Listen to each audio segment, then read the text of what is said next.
মানুষটির জীবন আর দর্শন অনুপ্রাণিত করেছে বিশ্বের লক্ষ লক্ষ মানুষকে। তার যুগান্তকারী আইডিয়া কেবল অর্থনীতির ক্ষেত্রেই নয়, শিক্ষা ক্ষেত্রেও ফেলেছে গভীর প্রভাব। বিশ্বের উন্নত দেশগুলো যখন তার শিক্ষাটুকু লুফে নিয়ে তাদের ভবিষ্যৎ প্রজন্মকে অনুপ্রাণিত করছে, তখন নিজ দেশেই তিনি হচ্ছেন অবহেলা আর সমালোচনার শিকার। বাইরের দেশে ডক্টর ইউনূসের এক একটা লেকচারে সম্মানী দেওয়া হয় সর্বনিম্ন $৭৫,০০০।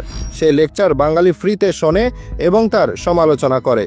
কানাডা, ইতালি ও জাপানের মতো উন্নত দেশগুলো ডক্টর ইউনূসের জীবন আর কর্মকে তাদের বিদ্যালয়ের পাঠ্যসূচিতে অন্তর্ভুক্ত করেছে।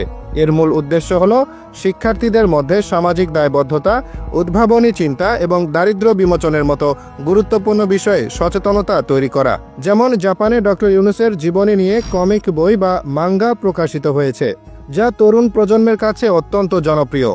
এই মাঙ্গার মাধ্যমে জাপানি শিশুরা সহজেই বুঝতে পারবে কিভাবে একজন মানুষ একক প্রচেষ্টায় একটি দেশের দরিদ্র জনগোষ্ঠীর ভাগ্য পরিবর্তনে গুরুত্বপূর্ণ ভূমিকা রাখতে পারেন।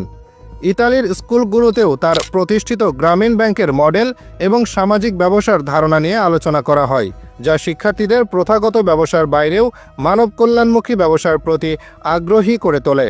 কানাডার বিভিন্ন শিক্ষা প্রতিষ্ঠানে তার কাজকে কেস স্টাডি হিসেবে পড়ানো হয়, যা সামাজিক উদ্যোক্তা তৈরিতে ভূমিকা রাখে। কানাডার ৭ম শ্রেণীর ইংরেজি পাঠ্য বইতে প্রফেসর ইউনূস ও গ্রামীণ ব্যাংকের কাহিনী অন্তর্ভুক্ত হয়েছে। বইটিতে তুলে ধরা হয়েছে কিভাবে প্রফেসর ইউনূস বাংলাদেশের একটি দরিদ্র গ্রামে যান এবং সেখানে এক মহিলার সাক্ষাৎ পান, যিনি বাঁশের মোড়া তৈরি করতেন। কিন্তু বাঁশের উচ্চ দাম ও গ্রামের মহাজনদের উচ্চ সুদের কারণে আর্থিকভাবে হিমশিম খাচ্ছিলেন ওই নারী। আর তখনই প্রফেসর ইউনূস তাকে ও তার মতো আরও অনেককে নিজের পকেট থেকে $২৭ ঋণ দেন, যাতে তারা দারিদ্র্যের দুষ্টু চক্র থেকে বের হওয়ার উদ্দেশ্যে নিজেরাই ব্যবসা শুরু করতে পারে। এই কাহিনীর মূল উদ্দেশ্য ক্ষুদ্র ঋণের ধারণা কিভাবে শুরু হয় এবং এটি কিভাবে বহু মানুষের জীবনে ইতিবাচক পরিবর্তন এনেছে তা নিয়ে শিক্ষা দেওয়া। গ্রামীণ ব্যাংক ও ক্ষুদ্র ঋণ কিভাবে সমাজের দারিদ্র্য দূর করতে এবং একটি অর্থনৈতিকভাবে শক্তিশালী জাতি গড়ে তুলতে পারে, বইয়ের কাহিনীতে সেটাই তুলে ধরা হয়েছে। ডক্টর ইউনূস স্থান পেয়েছেন ইতালির ৮ম শ্রেণীর বইয়েও।